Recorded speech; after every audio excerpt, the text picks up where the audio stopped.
नमस्कार, स्वागत आप सभी का ग्लोबल अड्डा आप देख रहे हैं और मैं हूं आपके साथ पुनीत मिश्रा। देखिए, हाल ही में एक खबर निकलकर सामने आई थी और ये खबर जो आई किसके हवाले से आई ये आपको हम बताते हैं।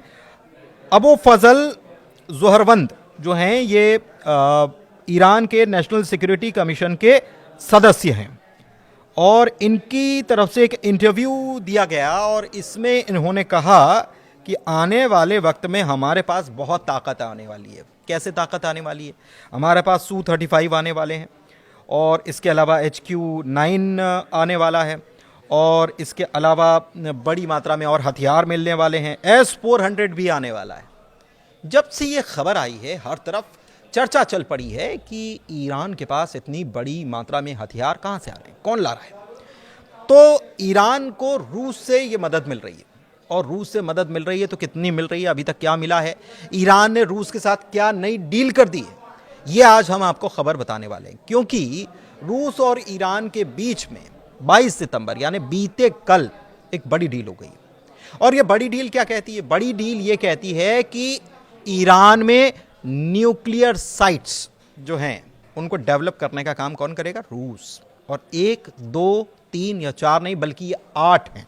जी हाँ, ये खबर निकल कर आ रही है कि 8 जो है वो यहाँ पर न्यूक्लियर पावर प्लांट्स बनाएंगे और बूशहर में बनाएंगे, दूसरी जगहों पर बनाएंगे, ये भी बात निकल कर सामने आई है।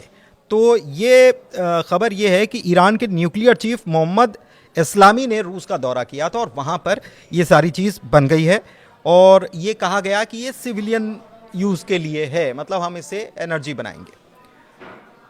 पहले भी रूस बूशहर में एक न्यूक्लियर प्लांट बना चुका है और अब 8 और न्यूक्लियर प्लांट्स की बात कही जा रही है।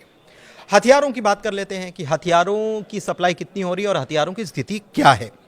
तो अभी की अगर बात की जाए फिलहाल की, तो धीरे धीरे ये सौदा आगे बढ़ रहा है और ईरान और रूस के बीच डील तो काफ़ी पहले हो चुकी है। 2023 में बताया जाता है कि डील हो चुकी है कि रूस ने ईरान को हथियार देने का वादा किया था, लेकिन उतना पूरा होता नहीं नज़र आ रहा है जितना कहा गया, क्योंकि इसमें थोड़ा सा अमेरिका की तरफ से थोड़ा सा अड़ंगा है। वो कैसा अड़ंगा है ये भी पूरी खबर आपको बताते हैं। दरअसल एक और सिस्टम की भी बात हो रही है और वो सिस्टम जो है उसके बारे में बताते हैं कि कितना ख़तरनाक वो सिस्टम है और कैसे ईरान के काम आने वाला है। लेकिन अभी अगर बात की जाए तो ख़ास चीज़ें जो हैं उसमें सबसे पहला इस सिस्टम की बात करते हैं। इसका नाम है क्रासुखा 4 सिस्टम जो है ये इलेक्ट्रॉनिक वॉरफेयर सिस्टम जो है ये रूस की तरफ से तैयार किया गया और इसका काम क्या है? ये दुश्मन के रडार, GPS और कम्युनिकेशन को जाम करने का काम करता है और ईरान इसे इजराइल के हमलों से बचने के लिए चाहता है कि उसके पास ऐसा अगर हथियार मिल जाता है तो जो हवाई हमले हुए उसको ईरान चकमा दे देगा, GPS जाम कर देगा, रडार को जाम कर देगा, तो ये उनके लिए अटैक करना आसान नहीं होगा। तो ईरान इसलिए ये चाहता है और यूक्रेन के साथ जो युद्ध चल रहा है रूस इसका इस्तेमाल इसमें करता है। ईरान की आर्मी ने अभी इसे खरीदने की बात कही है लेकिन इसको डिलीवर नहीं किया गया है। ताज़ा अपडेट आपको बता रहे हैं और करीब 1 यूनिट की कीमत जो है इसकी $100 मिलियन है। 1 यूनिट इसकी अगर मंगवाते हैं तो, और 2-3 यूनिट ईरान को मिल सकती हैं ऐसा कहा जा रहा है।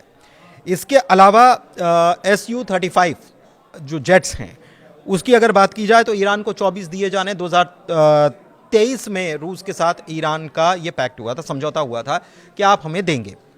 अब ये वादा तो किया जा चुका है लेकिन अभी इसकी डिलीवरी में थोड़ा सा लेट हो रहा है क्योंकि रूस खुद उसका इस्तेमाल कर रहा है और आपको मालूम ही है कि यूक्रेन के साथ उसका जंग जो है वो लगातार चल रही है। लेकिन माना जा रहा है कि 2025 के आखिर तक, मतलब इसी साल के आखिर तक पहली खेप ईरान पहुंच जाएगी, ऐसा माना जा रहा है।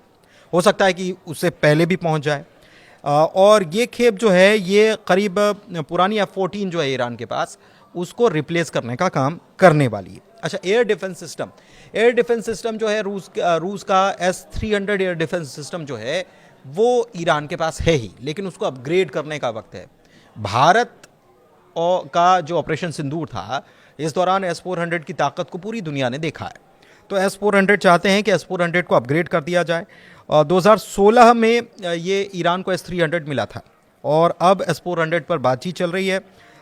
एक खबर और है तुर्की के पास भी S-400 है और तुर्की चाहता है कि S-400 किसी को दे दिया जाए। रूस से बातचीत चल रही है। अभी ऑफिशियली रूस की तरफ से नहीं कहा गया, तुर्की के एक अखबार के हवाले से खबर निकल कर आई थी कि वो चाहता है कि वो S-400 वहाँ से निकल जाए और बहुत जल्दी, क्योंकि उसके पास F-35 की जो आवक है वो रुकी हुई है। क्यों रुकी हुई है? क्योंकि अमेरिका ने उसके ऊपर बैन लगा रखा है, क्योंकि रूस से खरीदा और तुर्की तो नेटो का मेंबर है।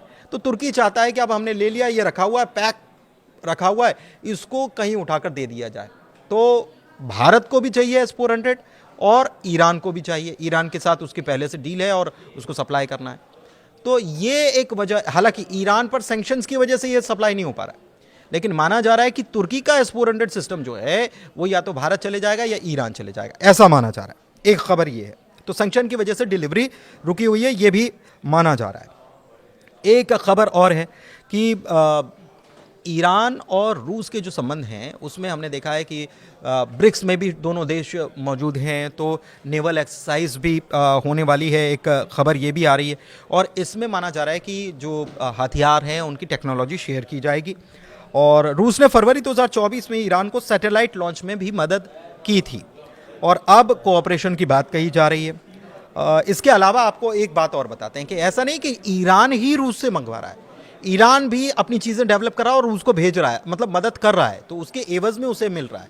कैसे, ये आपको हम बताते हैं। ड्रोन जो हैं, हर्मीज ड्रोन जिसे कहा जा रहा है, वो ड्रोन जो हैं वो ईरान की तरफ से भेजे गए हैं रूस को। 1700 ड्रोन हैं, 1700 से ज़्यादा ड्रोन जो है वो ईरान की तरफ से रूस को भेजे गए हैं। इसके अलावा फैथ 360 ये मिसाइल का नाम है, ये भी कई सारी मिसाइलें रूस को दी गई हैं जो यूक्रेन के साथ जंग जो चल रही है उसमें काम आ रही है। और अब ये मामला ये है कि अमेरिका की तरफ से रूस पर भी सैंक्शन लगाए गए और ईरान पर भी सैंक्शन लगाए गए।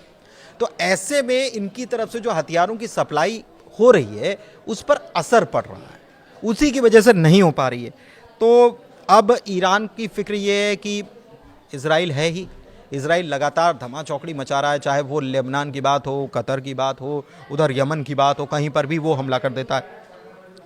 ईरान के ऊपर खुद उसने अटैक किया। तो एक चिंता ये है और इस चिंता को दूर करने के लिए ईरान ये कह रहा है कि हमारे पास बहुत ही जल्दी इन बड़े हथियारों की सप्लाई होने जा रही है, तो दुश्मनों को सावधान रहने की ज़रूरत है। ग्लोबल अड्डा में फिलहाल इतना ही। धन्यवाद।